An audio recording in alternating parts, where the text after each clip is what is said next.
Eddy, présente-toi en quelques mots. Salut, moi je m'appelle Eli. Qu'est-ce que je peux vous raconter sur moi si ce n'est que je suis entraîneur dans le domaine du CrossFit et que je fais du stand-up à mes heures perdues. Ok, avant ça, tu étais policier. Ouais. Spécialisé dans les pickpockets. Non? Spécialisé, donc qui était assez con pour que j'arrive à l'attraper. Ouais, j'ai travaillé 11 ans dans la police. J'ai fait deux choses différentes. J'ai travaillé à la BAC du métro, donc effectivement on faisait beaucoup de vols à la tire et d'agressions en tout genre. Et après j'ai passé quelques temps dans un petit service de stup sur Paris. D'accord. Alors, où est la meilleure drogue sur Paris? Non, je plaisante. Non, je voulais savoir, est-ce que tu as gardé maintenant que tu es civil, des réflexes quand tu prends le métro?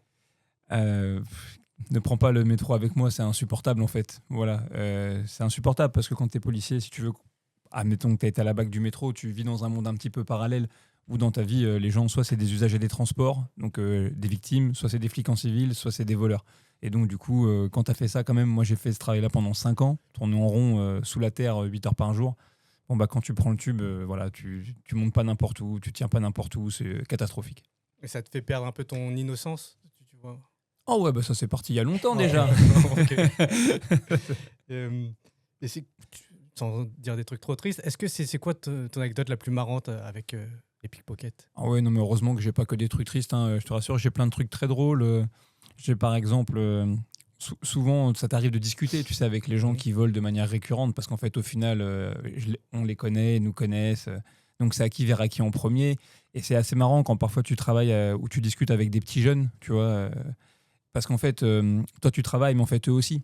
Et en fait, au bout d'un moment, quand les métros arrivent, donc toi tu fais ça, tu cherches les voleurs, mais eux ils font ça, parce qu'ils cherchent les victimes, et puis au bout d'un moment, ils en ont marre de te parler, parce qu'en fait, le temps c'est de l'argent, tu vois, Ah oui. et ils te le disent, tu vois, ils font, mon chef, là t'es sympa, mais voilà, faut que j'aille travailler, quoi, ciao. Instructeur de CrossFit et aussi, je pense, d'après ce que j'ai compris, instructeur d'instructeur. Ouais, je suis inspecteur des travaux finis, en fait. Si tu veux, je donne des cours, moi, dans ma propre salle, et ensuite, je suis formateur, donc j'aide des entraîneurs de CrossFit à se développer. Ok. Voilà. Et tu penses quoi de les nouveaux trentenaires qui sont à fond dans l'aérox, le CrossFit, dans le dépassement de soi? Alors déjà, l'aérox, c'est un truc de hamster. Non, je rigole. Non, je pense en vrai de vrai que tout ce qui concerne le dépassement de soi ou la quête de sens ou le fait de faire un tour du monde, etc., c'est juste qu'on vit dans un monde de plus en plus aseptisé, où on vit dans une certaine forme de confort, où en plus, des fois, on peut pas tout dire, pas s'exprimer complètement, et donc où les gens, ils sont en quête de sensations, en vrai. Ils veulent se reconnecter avec un peu leur nature profonde. Et donc, le sport, c'est un moyen de faire ça. Le crossfit, en particulier parce que c'est un peu rude, et après d'autres vont trouver d'autres manières de faire. Est-ce que des fois des gens ils viennent après un chagrin d'amour et disent je veux transformer mon corps?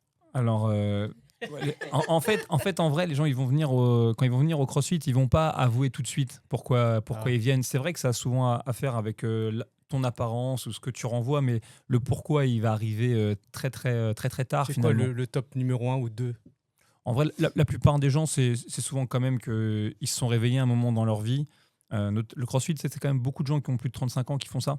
Donc en règle générale, ils sont dans leur vie active, ils ont eu des enfants, ils se sont un petit peu oubliés. Leur corps est en train de changer et ils ont peur surtout de la santé. Ils ont peur de mal vieillir et donc ils veulent retrouver quelque chose pour pouvoir profiter justement de leurs enfants et de ce qu'ils ont construit. Donc c'est pas aussi de l'extérieur, hein.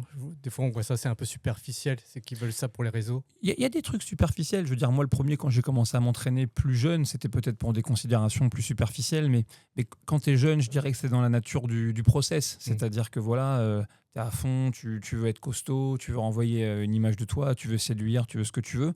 Mais simplement, même dans le crossfit, mais dans le sport de manière générale, ces gens-là, ils sont très visibles parce qu'ils partagent des fois beaucoup de ce qu'ils font, mais ils représentent qu'une petite portion des gens que tu rencontres. Okay. Maintenant, tu te lances dans le stand-up.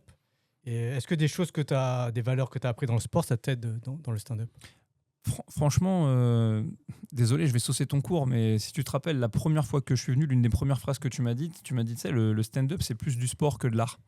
Et en vrai, moi, je trouve beaucoup de parallèles entre les deux sur la notion en fait de la constance. C'est-à-dire qu'il faut écrire constamment, il faut essayer de jouer constamment, sur la répétition. En fait, voilà, c'est qu'en répétant que tu finis par comprendre un peu.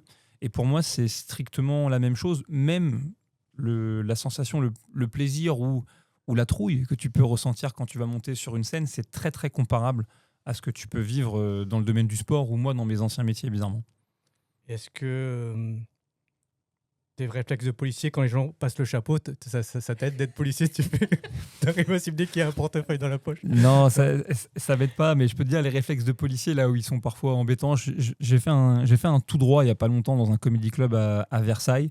On m'a donné ma chance d'y jouer et j'ai été vraiment catastrophique. Et ça, c'est la vie. Et il y a un mec qui passe, il était même pas dans les gens qui étaient assis dans le public, et il passe, il est un peu rebou, tu vois, et il lâche un «T'es pas drôle!»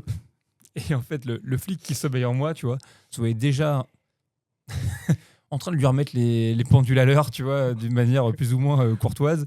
Et en fait, ça, c'est du coup quelque chose que tu dois intérioriser et il faut réavancer. Mais c'est en fait, c'est ta réponse à l'agression, en fait, qui est drôle. Mais sinon, en dehors de ça, non, tout va bien. Ok. Et quels sont tes projets dans le stand-up? Est-ce que tu veux plus te spécialiser dans tes sujets sur le monde du fitness ou ton ancienne carrière de policier? Alors en vrai, autant le sport, ça me passionne, mais c'est vrai que vis-à-vis de ce que j'ai envie de raconter sur une scène, je m'en fiche complètement. Ok. Ça m'intéresse pas. Je pense que c'est un truc que je pourrais faire par challenge pour faire plaisir à ma communauté. C'est-à-dire qu'il y a beaucoup de gens dans le monde du CrossFit qui me connaissent et je pourrais me prêter à l'exercice d'écrire quelque chose pour les faire kiffer. Est-ce que c'est pas un pied d'entrée?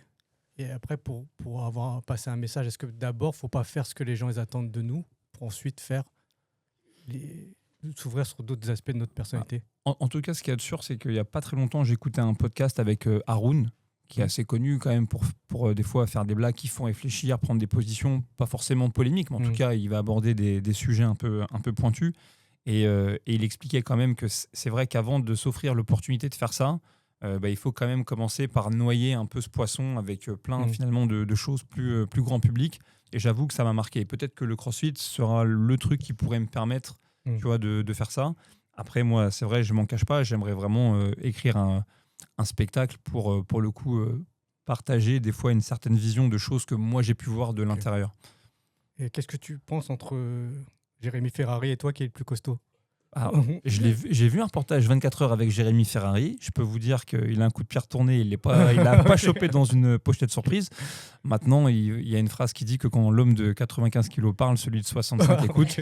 Donc, sans lui manquer de respect, je me donne encore l'avantage. T'es le premier des plus costauds des humoristes. Est-ce que vous avez des questions? Ouais. Elie, tu préfères le CrossFit ou le stand-up? Waouh, c'est fou ça. Hein. Parce qu'aujourd'hui, le stand-up va peut-être prendre une place importante dans ta vie.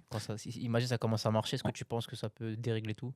En tout cas, ce qui est sûr, c'est que le truc qui m'a amené vers le CrossFit, c'est que ça a bousculé beaucoup de mes idées reçues. Ouais. Okay, et c'est le fait de me sentir un peu sur le fil qui m'a vraiment fait accrocher. Et qu'aujourd'hui, cette sensation, c'est que le stand-up que je l'éprouve. Ça, c'est sûr. Et donc, si je poursuis ta question, ça voudrait dire que si je devais faire un choix, c'est vers le stand-up que j'irais.